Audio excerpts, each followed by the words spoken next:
Hello and thanks for joining us. Tonight, a Houston County School Board candidate is back on the ballot just 48 hours after the County Board of Elections disqualified him. Tuesday, that board told Clyde Jackson he couldn't run because of his wife's job with the school district. But as Anthony Montalto shows us, the board changed course in an emergency meeting this afternoon.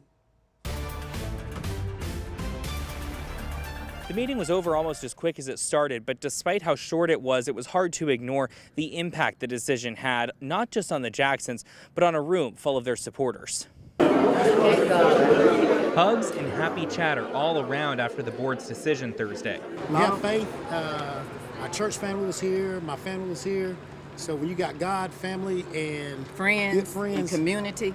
Yes, that's all we need. The board disqualified Clyde Jackson because of his wife Tracy's job with the school district.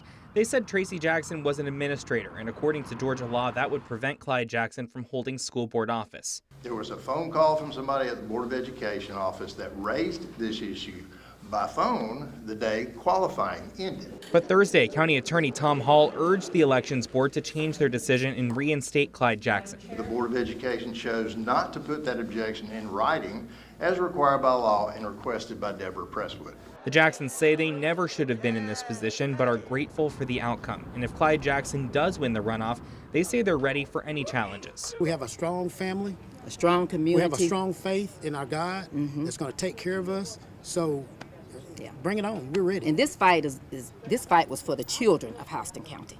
Now, the Jacksons say this did affect their time on the campaign trail, so they don't want to lose much more. That's why they say they're going to be right back to knocking on doors Friday morning, asking for votes. In Perry, Anthony Montalto, 13 WMAC News. After last month's primary, Jackson trailed challenger Angel Bowen Brown by about 12 percentage points. Now they're once again ready to face off in the runoffs. Early voting kicks off Monday, June 10th for runoff races. 2 early voting locations will be open in Macon-Bibb, according to our friends at the Macon Newsroom. That includes the Board of Elections at the Macon Mall and the Elaine Lucas Senior Center in Carolyn Creighton Park. Both locations will be open from 8:30 a.m. to 5:30 p.m. There will be no Saturday voting for any location. Early voting ends June 14th. Runoff elections are on June 18th, and there's a handful of elections across central Georgia.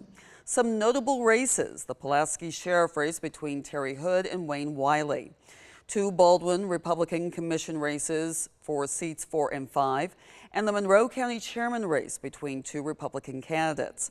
Remember, if you're a registered voter, you can vote in the runoff even if you haven't voted in this election cycle. If you voted this spring, you must take the same party ballot you chose in the May 21st primary election.